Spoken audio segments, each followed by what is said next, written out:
श्री गुरु नानक देव जी महाराज दी सब तो पहली बाणी जो श्री गुरु ग्रंथ साहिब जी महाराज के अंदर सब तो पहले अंकित की गई है, उस बाणी का नाम है जप।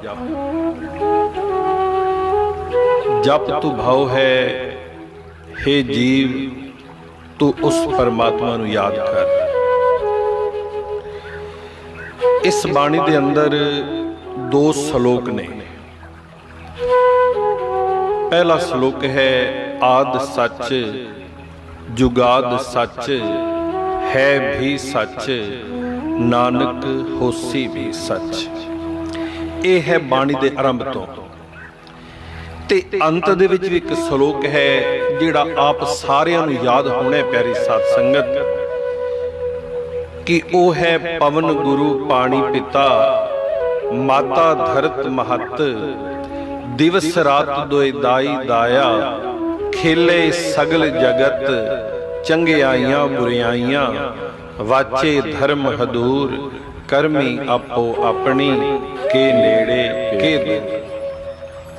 ते गुरु जी कहने कि जिन्नी नाम ध्याया जिन्नी नाम ध्याया गए मशक्कत घाल नानक ते मुख उजले केती छुट्टी। गुरु प्यारी साध संगत जी, अज इस श्लोक की जो पहली पंक्ति है पवन गुरु पानी पिता माता धरत महत, साडे जीवन के अंदर पवन का की महत्व है। पवन नू गुरु जी ने पिता दे तुल क्यों रखा है, माता नू गुरु जी ने धरती दे बराबर क्यों किया है। इन्हां चीज़ां ते आपां इन्हां गल्लां ते आपां थोड़ी जी विचार करनी है। कह दो वाहिगुरू। विषय थोड़ा जिहा हटके है, बाकी क्योंकि गुरबाणी दे तहत है, गुरबाणी दे अंदर है, इस वास्ते आप जी ने ध्यान करना है। बेनती करांगा, मैं अज कुछ पहले होर सोचिया सी ते अज मैनू 3-4 बच्चियां दा फोन आया, कहने लगे भाई साहब जी अज मदर डे है ते तुसी कुछ उस दे उत्ते भी अज तुसी समझाना है। अपनी तुच्छ जी बुद्धि के मुताबिक थोड़ा जिहा समय में विचार करनी आप जी दे नाल।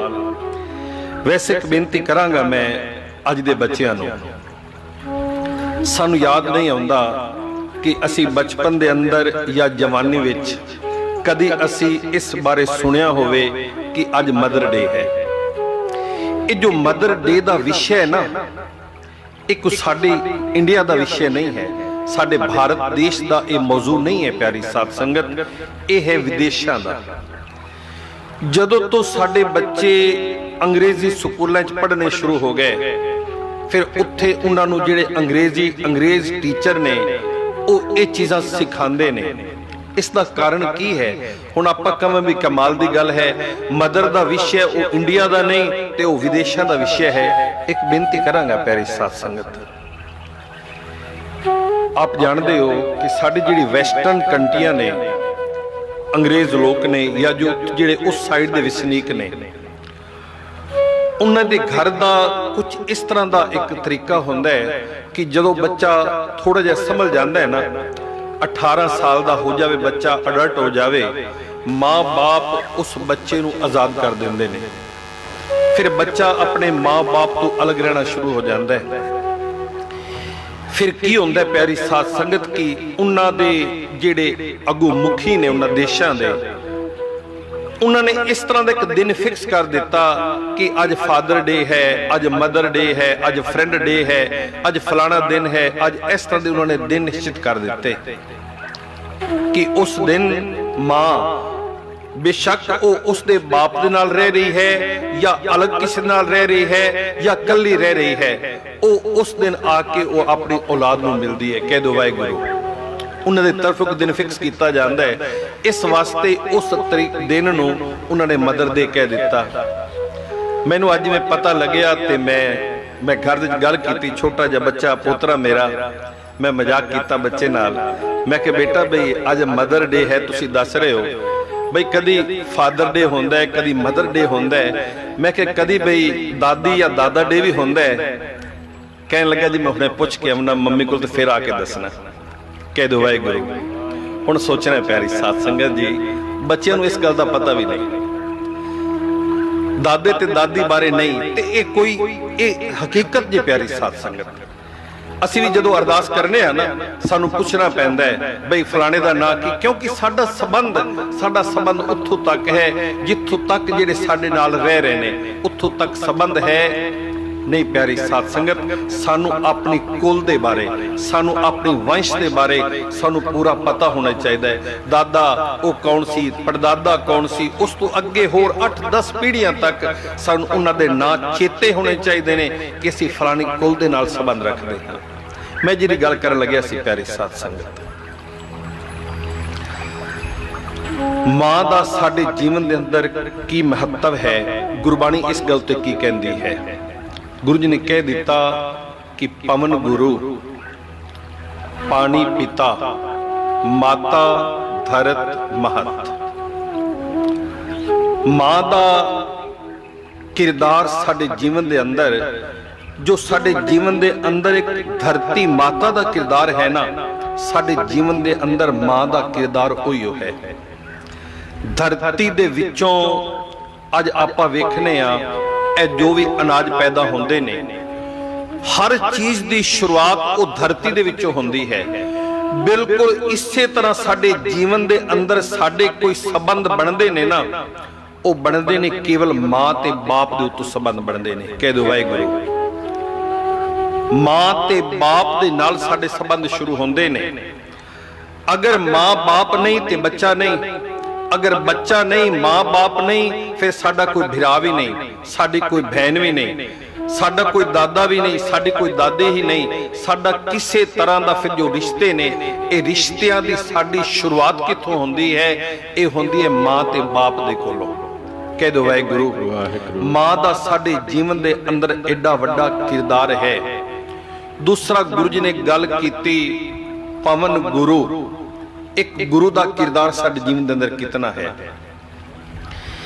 ਸਾਡੇ ਜੀਵਨ ਦੀ ਆਰੰਭਤਾ ਮਾਂ ਤੇ ਬਾਪ ਤੋਂ ਹੁੰਦੀ ਹੈ। ਮਾਂ ਬਾਪ ਇਨਸਾਨ ਨੂੰ ਆਪਣੀ ਮਰਜ਼ੀ ਦੇ ਨਾਲ ਨਹੀਂ ਮਿਲਦੇ ਪਿਆਰੀ ਸਾਧ ਸੰਗਤ।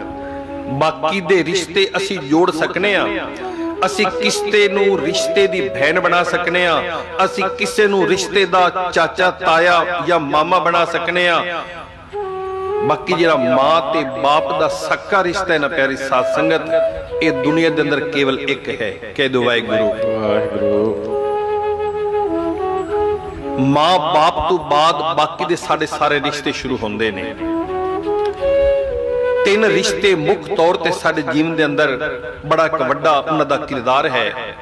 ਉਸ ਦੇ ਵਿੱਚ ਸਭ ਤੋਂ ਪਹਿਲਾ ਰਿਸ਼ਤਾ ਹੈ ਗੁਰੂ ਦਾ, ਦੂਜਾ ਰਿਸ਼ਤਾ ਹੈ ਬਾਪ ਦਾ, ਤੇ ਤੀਜਾ ਰਿਸ਼ਤਾ ਹੈ ਸਾਡੀ ਮਾਂ ਦਾ। ਗੁਰੂ ਸਾਡੇ ਜੀਵਨ ਦੇ ਅੰਦਰ ਪਵਨ ਦਾ ਕੰਮ ਕਰਦਾ ਹੈ, ਹਵਾ ਦਾ ਕੰਮ ਕਰਦਾ ਹੈ। ਗੁਰੂ ਸਾਡੇ ਰਿਸ਼ਤਿਆਂ ਨੂੰ ਜੋੜਦਾ ਹੈ। ਆਪਾਂ ਦੇਖਨੇ ਆ ਮਾਂ ਦੇ ਬਾਪ ਦੇ ਸੰਬੰਧ ਦੇ ਨਾਲ ਔਲਾਦ ਦੀ ਉਤਪਤੀ ਹੁੰਦੀ ਹੈ।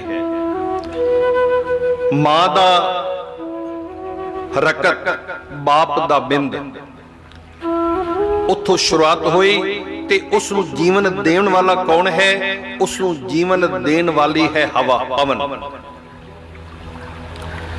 ਸਾਡੇ ਜੀਵਨ ਦਾ ਸੰਬੰਧ ਧਰਤੀ ਦੇ ਨਾਲ ਬੜਾ ਹੈ ਪਿਆਰੀ ਸਾਧ ਸੰਗਤ ਜੀ।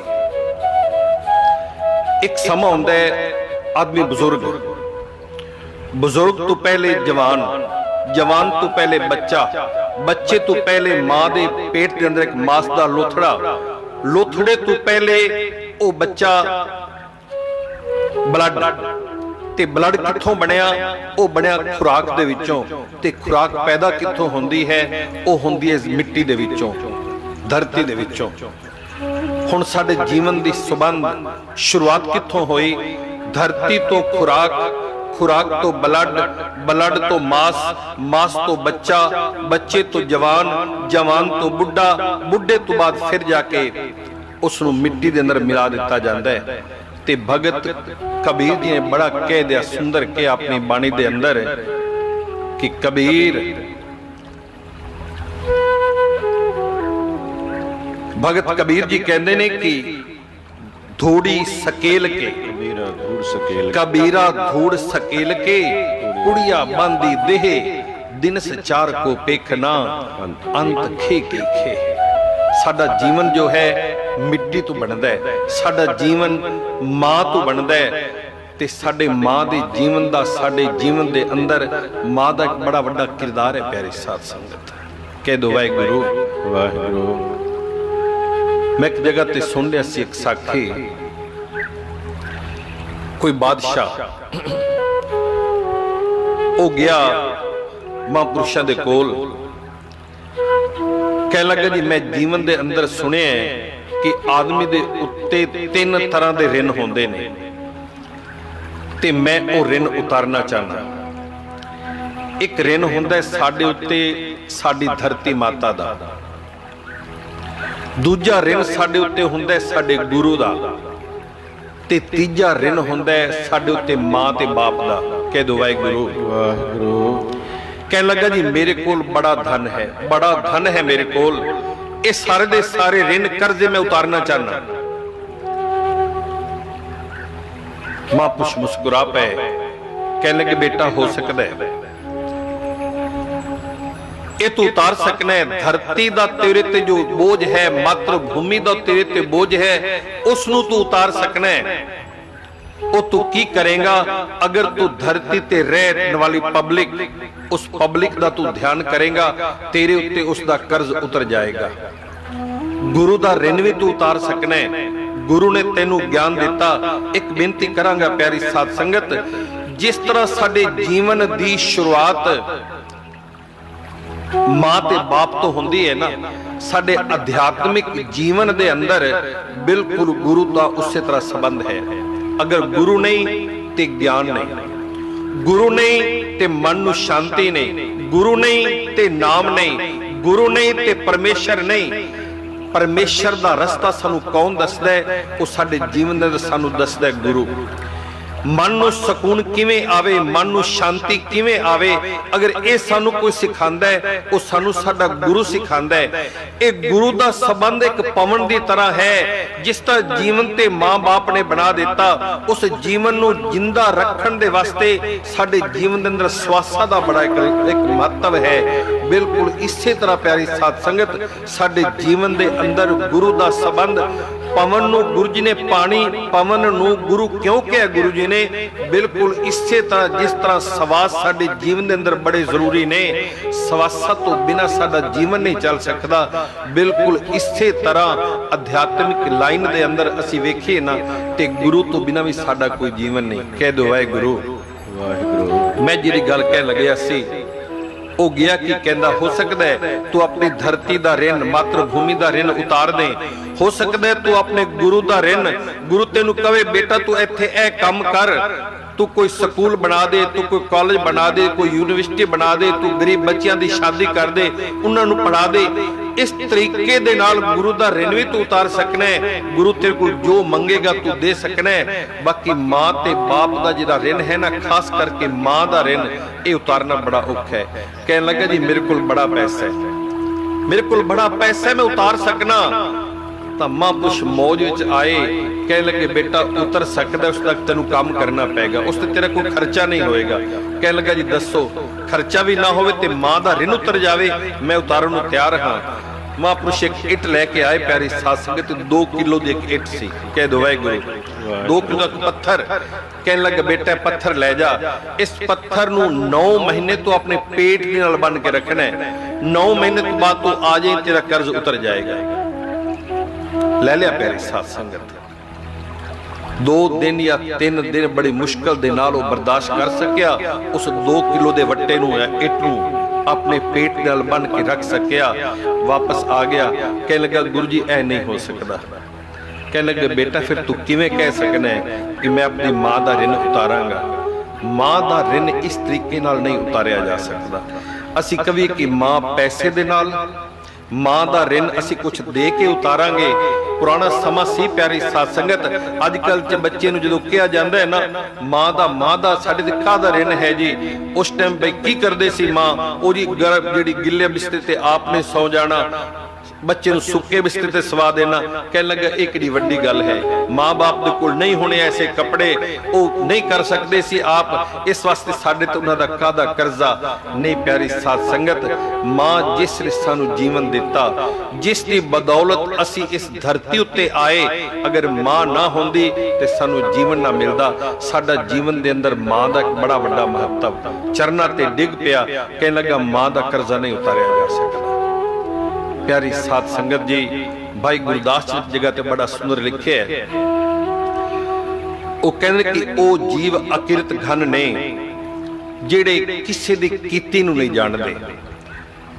शब्द है कि ना तू आवे वस, शब्द आउंदा है भाई गुरदास जी नूं धरती माता ने पूछया सी कि ना तिस भारे पर्वतां असमान खहंदे, ना तिस भारे कोट गढ़ घर बार दिसंदे, ना तिस भारे सरवरां नद वाह वहंदे, ना तिस भारे तरवरां फल सुफल फलंदे, ना तिस भारे जी जंत अनगिनत फिरंदे, भाए हुई अकिरत घन मंदे होंदे।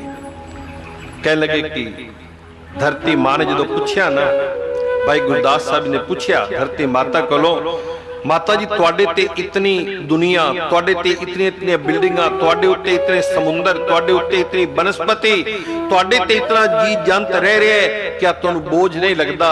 धरती मां कहन लगी जी मैनू इन्हां दा बोझ तां नहीं लगदा, हाँ मैनू उन्हां दा बोझ लगदा है जिहड़े अकिरत घन ने, जिहड़े किसी दी कीती नू नहीं जानदे ना, मैनू उन्हां दा बड़ा बोझ लगदा है। ते प्यारी साध संगत जी, जिस मां ने सानू जन्म दिता, जिस दी बदौलत असी धरती ते आए ना, अगर असी उसकी सेवा नहीं कर सकते, असी अकिरत घन हाँ।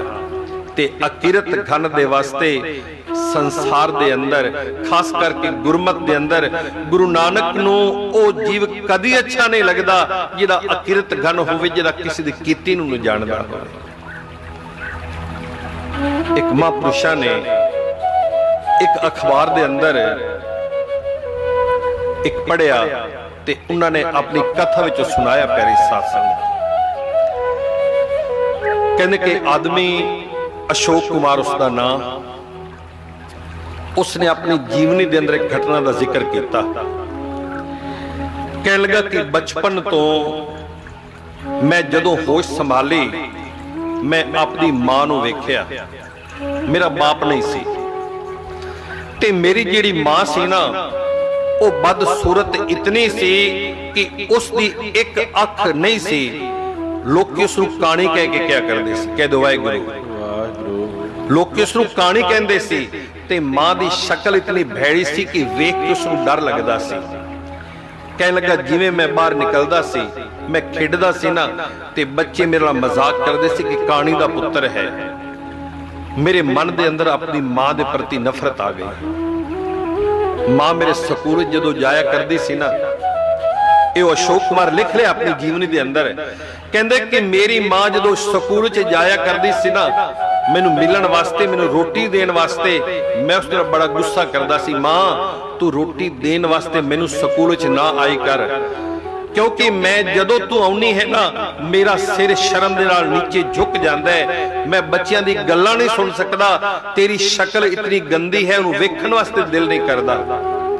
मां रो पैंदी सी, मां चुप कर जांदी सी। प्यारी साध संगत, वो कहन लगा कि थोड़ा समा पिया, मैं वड्डा होया, मैं पढ़ लिख के ते मैं उस शहर नूं छोड़ दिता, दूजे शहर जाके रहना शुरू कर दिता। उससे पढ़न तो बाद मैनू थे नौकरी भी मिल गई। हुण नौकरी मिल गई, उस तो बाद मैं शादी कर लई। मैं एक दिन आया पिंड विच ते मैं अपनी मां नूं कह दिता, मां मैनू नौकरी भी मिल गई ते मैं अपनी शादी भी कर लई। मां नूं जिथे खुशी होई ना, नाल ओह कहन लगी, पुत्तर मेरा भी मन करदा सी, मैं बड़ी मेहनत कीती है, तेनू मेहनत दे नाल पालिया, मेरा भी मन करदा सी कि मैं अपने पुत्र नूं घोड़ी चढ़दियां वेखां। कहन लगा मैं उसकी गल दी परवाह नहीं कीती। ये तो बोलती है, शुरू तो बोलती आई। मेरे मन के अंदर अपनी मां की शक्ल करके मेरे मन अंदर अपनी मां के प्रति बड़ी नफरत सी। शादी हो गई, अगे बच्चे भी हो गए। जदों मैं मां नूं मिलन गया, मैं मां नूं अपना एड्रैस भी नहीं दस्या कि मैं कित्थे रह रहा। 8-10 साल तो बाद किधरे मेरे किसी प्यार वाले ने मेरी मां नूं मेरा एड्रैस दस दिता। मेरी मां पुछदी पुछदी मेरे घर आ गई। जदों मेरे बच्चे ने, जिसकी उम्र 8 साल की हो गई सी, उसनूं पता नहीं सी कि मेरी कोई दादी भी है। जदों उसने आके दरवाजा खड़काया, मेरे पोतरे ने दरवाजा खोलिया, उसकी शक्ल नूं वेख के डर गया। ते मैं जदों बाहर आके वेख्या कि मेरी मां आई है, मैं मां नूं गालां दे के मैं अपने घर दे विचों बाहर कढ दिता। 10 साल तो बाद मेरी मां मैनूं मिली, मेरे मन च उसके प्रति कोई प्यार नहीं पैदा होया। मैं गालां कढ के उसनूं घर दे विचों बाहर कढ दिता। ते मां कहण लगी, पुत्र कोई गल नहीं, हां तां मैं तेरी मां ही ना, की गल तू ठीक नहीं कीता, तू शादी कर लई, मेरे पोतरे हो गए, मेरी पोतरी हो गई, मैनू उन्हां दे बारे तू नहीं दस्या। मैं सोचती सी पता नहीं कितने दिन मेरे श्वास होर ने, मैं एक भी अपने बेटे दी जाके शक्ल तां वेख लवां। कोई गल नहीं बेटा, मैं आई, मेरे को गलती हो गई, मैनू माफी दे, मैं वापस जा रही हूं, मैं तेरे को रहने वास्ते नहीं आई। समा निकल गया प्यारी साध संगत। वो लिखदा है अशोक कुमार की 2 साल होर निकल गए। 2 साल तो बाद पिंड दे विचों मैनूं चिट्ठी आई स्कूल दे विचों कि जिस स्कूल दे अंदर जेड़े आदमी पढ़ लिख के बड़े उच्चे अहुदे ते पहुंच गए ने ना, उन्हां नूं इत्थे सम्मानित किया जाएगा। मेरे को जो चिट्ठी आई, मैं सोचा कोई गल नहीं, मैं जावांगा जरूर, बेशक मां नूं नहीं मिलांगा, बाकी पिंड दे विच मैनूं मान मिलेगा, सम्मान मिलेगा, पुराने मित्र संबंधियां नूं मैं मिल के आवांगा। मैं उत्थे चला गया। जदों उत्थों मैनूं सम्मान मिलिया, मान मिलिया, मैं जदों वापस उत्थों निकलिया ना, मेरे मन विच आया, हो सकदा है पता नहीं मां है या नहीं। मेरा एक छोटा जिहा मकान सी जिस विच मैं रहिंदा सी, 2-3 किले मेरी जमीन भी सी। मैं पता ते करा मां अगर है या नहीं, मैनूं इस गल दा पता नहीं, बाकी उसनूं वेचांगा, कुछ ना कुछ मैनूं मिल जाएगा। ये सोच के जदों मैं उत्थे गया, मैं वेख्या कि दरवाजे खुले पे ने। मैं इधर उधर वेख्या, मैनूं मां नजर नहीं आई। पड़ोस दे विचों जाके मैनूं पुछया ना, तां पड़ोसी ने मैनूं ये कहा, बेटा अज तू 10 दिन पहले तेरी मां शरीर छोड़ गई है। ते पिंड दे आदमियां ने सारे ने मिल के इकट्ठा होके उसका संस्कार भी असीं कर दिता है। हाँ, वो जदों जान लगी है ना, 2 दिन पहले उन्हें चिट्ठी लिखी सी, ते चिट्ठी वो कहंदी सी, मेरा पुत्र, मैनूं पता है मेरा पुत्र पिंड विच आएगा, ए मेरी चिट्ठी तुसीं उसनूं दे देना। कहने लगा जी, मैं चिट्ठी ले लई, अंदर एक चारपाई पई सी, उत्थे जाके बैठ गया। पहले मेरा मन नहीं कर रहा सी कि मैं इसनूं खोलां चिट्ठी नूं। मैं सोचा फिर भी वेखां ते सही मां ने की लिखिया है। हुण मैं जदों चिट्ठी वेखी, उहदे अंदर प्रॉपर्टी दे कागज सी, जेड़ी प्रॉपर्टी दे कागज मां मेरे नां करके गई सी मरण तो पहले। एक उसने होर चिट्ठी भी लिखी सी। वो चिट्ठी जदों मैं पढ़ी, उसते लिखिया सी, बेटा मैनूं पता है जदों तू चिट्ठी पढ़ेगा ना, मैं इस संसार ते नहीं होवांगी, बाकी हाँ क्योंकि तू मेरे तो नफरत करदा सी, तू मेरे तो नफरत करदा सी कि मेरी अख नहीं सी, मेरी अख खराब सी, मैं काणी सी शक्ल करके, मेरी शक्ल तो तू नफरत करदा सी। इसदा तेनू कारण दा पता है क्यों मेरी ये शक्ल खराब होई, मेरी अख क्यों नहीं सी? कहने लगे, पुत्र बचपन दे अंदर बाप तेरे सिर ते नहीं सी। एक दिन खेड़दिया होया एक लकड़ तेरी अख दे अंदर लग गई ते तेरी अख खराब हो गई। मैं तेनू चुकिया ते लेके डॉक्टर दे कोल पहुंच गई। डॉक्टर कहने लगा दी इसकी अख ठीक नहीं हो सकती, ये जिंदगी भर काना रहेगा। ते मैं क्या डॉक्टर जी, अगर मेरी अख कढ़ के भी मेरे पुत्र दी अख बदल सकती है, मैं जिंदगी भर कानी रह जावांगी, बाकी जो मेरा पुत्र है ना, इसनू कोई काना ना ये मेरे को बर्दाश्त नहीं होगा। पुत्र वो जी अख दिती सी ना, अज भी जी तेरी एक अख है, वो मैं अपनी अख कढ़ के तेरे विच पवाई सी। पुत्र मैं जन्म तो कानी नहीं सी, ਪੁੱਤਰ ਮੈਂ ਵੀ ਬੜੀ ਸੁੰਦਰ ਸੀ, ਜਦੋਂ ਮੈਂ ਵਿਆਹ ਕੇ ਘਰ ਆਈ ਸੀ ਮੈਂ ਬੜੀ ਸੁੰਦਰ ਸੀ, ਬਾਕੀ ਪੁੱਤਰ ਦੇ ਪਿਆਰ ਨੇ ਮੈਨੂੰ ਕਾਣਾ ਕਰ ਦਿੱਤਾ ਤੇ ਮੈਂ ਜ਼ਿੰਦਗੀ ਭਰ ਤੈਨੂੰ ਇਹ ਗੱਲ ਨਹੀਂ ਦੱਸੀ ਕਿ ਮੇਰਾ ਪੁੱਤਰ ਮੇਰੇ ਤੋਂ ਨਫ਼ਰਤ ਕਰਦਾ ਹੈ, ਤੇ ਨਫ਼ਰਤ ਦਾ ਕਾਰਨ ਵੀ ਇੱਕ ਅੱਖ ਸੀ। ਅਗਰ ਮੈਂ ਤੈਨੂੰ ਇਹ ਗੱਲ ਕਹਿ ਦਿੱਤੀ, ਤੈਨੂੰ ਇਸ ਤਰ੍ਹਾਂ ਮਹਿਸੂਸ ਹੋਵੇਗਾ ਕਿ ਮਾਂ ਨੇ ਮੇਰੇ ਤੇ ਅਹਿਸਾਨ ਕੀਤਾ ਹੈ। ਪੁੱਤਰ ਮਾਂ ਕਦੀ ਬੱਚੇ ਤੇ ਅਹਿਸਾਨ ਨਹੀਂ ਕਰਦੀ, ਮਾਂ ਤੇ ਆਪਣੇ ਫਰਜ਼ ਨੂੰ ਸਮਝਦੀ ਹੈ। ਉਹ ਸ਼ੋਕ ਕੁਮਾਰ ਕਹਿਣ ਲੱਗਾ ਕਿ ਮੈਂ ਜਦੋਂ ਚਿੱਠੀ ਪੜ੍ਹੀ ਮੈਂ ਮੂਰਛਤ ਹੋ ਕੇ ਡਿੱਗ ਪਿਆ ਕਿ ਮਾਂ, ਜਿਸ ਵਜ੍ਹਾ ਤੋਂ ਮੈਂ ਤੇਰੇ ਨਾਲ ਨਫ਼ਰਤ ਕਰਦਾ ਸੀ ਕਿ ਮੇਰੀ ਮਾਂ ਕਾਣੀ ਹੈ, ਮੈਨੂੰ ਨਹੀਂ ਸੀ ਪਤਾ ਕਿ ਉਹ ਮੇਰੇ ਉੱਤੇ ਤੂੰ ਪਰਉਪਕਾਰ ਕੀਤਾ। ਮੇਰੀ ਅੱਖ ਬਚਾਉਣ ਵਾਸਤੇ ਤੂੰ ਆਪਣੀ ਅੱਖ ਮੈਨੂੰ ਦੇ ਦਿੱਤੀ। ਕਹਿਣ ਲੱਗਾ ਕਾਫੀ ਸਮੇਂ ਤੋਂ ਬਾਅਦ ਮੈਨੂੰ ਹੋਸ਼ ਆਇਆ, ਮੈਂ ਉੱਠ ਕੇ ਬੈਠਾ ਤੇ ਜ਼ਿੰਦਗੀ ਭਰ ਕਹਿਣ ਲੱਗਾ ਕਿ ਉਸ ਤੋਂ ਬਾਅਦ ਮੈਨੂੰ ਮਾਂ, ਜੋ ਮੈਂ ਗਲਤੀਆਂ ਕੀਤੀਆਂ, ਮਾਂ ਦੇ ਨਾਲ ਜੋ ਮੈਂ ਜੀਵਨ ਚ ਵਿਵਹਾਰ ਕੀਤਾ, ਉਹ ਸਾਰਾ ਕੁਝ ਮੈਂ ਜਦੋਂ ਚੇਤੇ ਕਰਨਾ, ਮੈਂ ਸਮਝਣਾ ਕਿ ਮਾਂ ਦਾ ਕਿੰਨਾ ਵੱਡਾ ਜਿਗਰਾ ਜਿਹੜਾ ਕਿ ਆਪਣੇ ਬੱਚਿਆਂ ਦੀ ਐਸੀਆਂ ਗੱਲਾਂ ਨੂੰ ਬਰਦਾਸ਼ਤ ਕਰ ਲੈਂਦੀ ਹੈ। ਪਿਆਰੀ ਸਾਧ ਸੰਗਤ, ਅੱਜ ਦੇ ਦਿਨ ਮਦਰ ਡੇ ਅਸੀਂ ਸਮਝਨੇ, ਇਹ ਜਿਹੜੀ ਮੈਂ ਗੱਲ ਸੁਣਾਈ, ਜਿਹੜੀ ਸਾਖੀ ਸੁਣਾਈ ਪਿਆਰੀ ਸਾਧ ਸੰਗਤ, ਕੇਵਲ ਉਸ ਮਾਂ ਦੀ ਨਹੀਂ, ਸਾਡੀ ਸਾਰਿਆਂ ਦੀ ਮਾਵਾਂ ਦੀ ਆਂਦਰਾ ਬਿਲਕੁਲ ਉਸੇ ਤਰ੍ਹਾਂ ਨੇ। ਉਹ ਆਪਣੇ ਆਪ ਨੂੰ ਆਪਣੇ ਪੁੱਤਰਾਂ ਤੋਂ, ਆਪਣੇ ਪਰਿਵਾਰ ਤੋਂ ਨਿਛਾਵਰ ਕਰਕੇ, ਆਪ ਦੁਖੀ ਰਹਿ ਕੇ ਵੀ, ਲੋਕਾਂ ਦੇ ਭਾਂਡੇ ਮਾਂਜ ਕੇ ਵੀ ਨਾ, ਮਾਂ ਚਾਹੁੰਦੀ ਕਿ ਮੇਰਾ ਪੁੱਤਰ ਪੜ੍ਹ ਲਿਖ ਕੇ ਕੋਈ ਅਫਸਰ ਬਣ ਜਾਵੇ। ਜਿਸ ਤਰ੍ਹਾਂ ਮੈਂ ਜ਼ਿੰਦਗੀ ਭਰ ਲੋਕਾਂ ਦੀਆਂ ਮਜ਼ਦੂਰੀਆਂ ਕੀਤੀਆਂ, ਮੈਂ ਮੇਰੇ ਬੱਚਿਆਂ ਨੂੰ ਐਸਾ ਨਾ ਕਰਨਾ ਪਵੇ, ਮਾਂ ਆਪਣੇ ਆਪ ਨੂੰ ਵੇਚ ਕੇ ਵੀ ਪਿਆਰੀ ਸਾਧ ਸੰਗਤ ਆਪਣੀ ਔਲਾਦ ਦੇ ਵਾਸਤੇ ਕੁਝ ਕਰਦੀ ਹੈ। ਤੇ ਸਾਨੂੰ ਜੀਵਨ ਦੇ ਅੰਦਰ ਮੈਂ ਸਮਝਣਾ ਕਿ ਬੜੇ ਅੱਛੀ ਕਿਸਮਤ ਹੈ ਉਹਨਾਂ ਦੀ, ਜਿਨ੍ਹਾਂ ਦੇ ਕੋਲ ਅੱਜ ਵੀ ਪਰਮਾਤਮਾ ਨੇ ਮਾਂ ਦਾ ਆਸ਼ੀਰਵਾਦ ਜਿਨ੍ਹਾਂ ਦੇ ਸਿਰ ਦੇ ਉੱਤੇ ਹੈ ਨਾ, ਮੈਂ ਸਮਝਣਾ ਕਿ ਇਸ ਤੋਂ ਵੱਡਾ ਹੋਰ ਕੋਈ ਆਸ਼ੀਰਵਾਦ ਨਹੀਂ। ਤੇ ਫਿਰ ਜਿਹੜੇ ਆਦਮੀ ਜੀਵਨ ਪ੍ਰਾਪਤ ਕਰਕੇ ਉਸ ਜੀਵਨ ਦੇਣ ਵਾਲੀ ਮਾਂ ਦਾ ਸਤਿਕਾਰ ਨਹੀਂ ਕਰਦੇ ਨਾ ਪਿਆਰੀ ਸਾਧ ਸੰਗਤ, ਇਸ ਤੋਂ ਵੱਡਾ ਜੀਵਨ ਵਿੱਚ ਕੋਈ ਅਕਿਰਤ ਘਨ ਨਹੀਂ ਹੋ ਸਕਦਾ। ਇਹ ਠੀਕ ਹੈ, ਸਾਡੇ ਹਿੰਦੁਸਤਾਨ ਦੀ ਪਰੰਪਰਾ ਇਹ ਨਹੀਂ ਕਿ ਅਸੀਂ ਕੇਵਲ ਇੱਕ ਦਿਨ ਮਦਰ ਡੇ ਵਾਲੇ ਦਿਨ ਹੀ ਮਾਂ ਦੀ ਰਿਸਪੈਕਟ ਕਰਨੀ ਹੈ ਜਾਂ ਮਾਂ ਨੂੰ ਅਸੀਂ ਸਤਿਕਾਰ ਕਰਨਾ ਹੈ। ਨਹੀਂ ਪਿਆਰੀ ਸਾਧ ਸੰਗਤ, ਸਾਡੇ ਜੀਵਨ ਦੀ ਸ਼ੁਰੂਆਤ ਸਾਡੇ ਬਜ਼ੁਰਗ ਸਾਨੂੰ ਦੱਸਦੇ ਆਏ ਨੇ ਸ਼ੁਰੂ ਤੋਂ ਕਿ ਸਾਡਾ ਸਭ ਤੋਂ ਪਹਿਲਾ ਜੋ ਗੁਰੂ ਹੈ ਨਾ, ਉਹ ਸਾਡੇ ਵਾਸਤੇ ਮਾਂ ਤੇ ਬਾਪ ਨੇ। ਤੇ ਮੈਂ ਤੇ ਕੀ ਕਰਨਾ ਪਿਆਰੀ ਸਾਧ ਸੰਗਤ, ਅਸੀਂ ਜਾਣੇ ਕਈ ਵਾਰੀ ਮਾਂ ਦਾ ਆਸ਼ੀਰਵਾਦ ਲੈਣ ਵਾਸਤੇ ਪਹਾੜਾਂ ਤੇ ਚਲੇ ਜਾਂਦੇ ਆ, ਠੀਕ ਹੈ, ਇਹ ਸਾਡੀ ਭਾਵਨਾ ਹੈ। ਉਸ ਮਾਂ ਦੇ ਪ੍ਰਤੀ ਜਿਹਨੂੰ ਅਸੀਂ ਵੇਖਿਆ ਨਹੀਂ, ਜੋ ਪੱਥਰਾਂ ਦੇ ਵਿੱਚ ਬੈਠੀ ਹੈ, ਅਸੀਂ ਉਸ ਦਾ ਸਤਿਕਾਰ ਕਰਨ ਵਾਸਤੇ ਅਸੀਂ ਜਾਣਦੇ ਆ। ਬਾਕੀ ਜਿਹੜੀ ਮਾਂ ਸਾਡੇ ਘਰ ਬੈਠੀ ਹੈ ਨਾ, ਮੈਂ ਸਮਝਣਾ ਕਿ ਅਗਰ ਉਸ ਮਾਂ ਦਾ ਵੀ ਆਸ਼ੀਰਵਾਦ ਮਿਲਣਾ ਹੈ ਨਾ, ਜਿਹੜੀ ਘਰ ਸਾਡੇ ਮਾਂ ਬੈਠੀ ਹੈ, ਪਹਿਲੇ ਅਸੀਂ ਉਸ ਦਾ ਸਤਿਕਾਰ ਕਰੀਏ।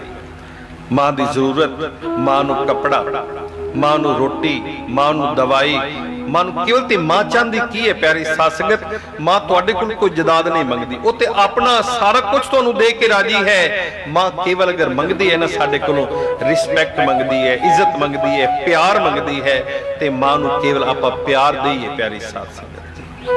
ਸਾਡਾ ਮਦਰ ਡੇ ਮਨਾਇਆ, ਮੈਂ ਜਿਵੇਂ ਅੱਗੇ ਗੱਲ ਕਹਿ ਰਿਹਾ ਸੀਗਾ, ਇਹ ਸਾਡੇ ਹਿੰਦੁਸਤਾਨ ਦੀ ਪਰੰਪਰਾ ਤਾਂ ਇਹ ਹੈ, ਰੋਜ਼ ਨਿਤਾ ਪ੍ਰਤੀ, ਸਾਲ ਵਿੱਚ ਇੱਕ ਦਿਨ ਨਹੀਂ, ਨਿਤਾ ਪ੍ਰਤੀ ਜਦੋਂ ਵੀ ਆਪਾਂ ਉੱਠੀਏ ਨਾ, ਅਸੀਂ ਮਾਂ ਦਾ ਸਤਿਕਾਰ ਕਰੀਏ। ਜਿਵੇਂ ਆਪਾਂ ਗੁਰੂ ਦਾ ਸਤਿਕਾਰ ਕਰਨੇ ਆ, ਅੰਮ੍ਰਿਤ ਵੇਲੇ ਉੱਠ ਕੇ ਸਾਡੀ ਸੋਚ ਹੁੰਦੀ ਹੈ ਅਸੀਂ ਗੁਰਦੁਆਰੇ ਜਾਈਏ, ਅਸੀਂ ਮੰਦਿਰ ਜਾਈਏ, ਬੜੀ ਅੱਛੀ ਗੱਲ ਹੈ। ਨਾਲ ਜਿਹੜਾ ਸਾਡਾ ਗੁਰਦੁਆਰਾ ਸਾਡੇ ਘਰ ਵਿੱਚ ਹੈ, ਜਿਹੜਾ ਮੰਦਿਰ ਸਾਡੇ ਘਰ ਵਿੱਚ ਹੈ ਨਾ, ਉਹ ਹੈ ਮਾਂ ਸਾਡੇ ਵਾਸਤੇ, ਉਹ ਹੈ ਸਾਡਾ ਬਾਪ ਸਾਡੇ ਵਾਸਤੇ, ਅਸੀਂ ਉਹਨਾਂ ਦਾ ਸਤਿਕਾਰ ਕਰੀਏ। ਫਿਰ ਇਹ ਮਦਰ ਡੇ ਜਾਂ ਫਾਦਰ ਡੇ ਜਾਂ ਜਿੰਨੇ ਵੀ ਇਸ ਤਰ੍ਹਾਂ ਦੇ ਦਿਨ ਨੇ, ਇਹ ਸਾਡੇ ਮਨਾਏ ਹੋਏ ਸਫਲ ਹੋ ਜਾਣਗੇ। ਵਾਹਿਗੁਰੂ ਕਿਰਪਾ ਕਰੇ ਸਾਨੂੰ ਇਸ ਗੱਲ ਦੀ ਸਮਝ ਆ ਜਾਵੇ।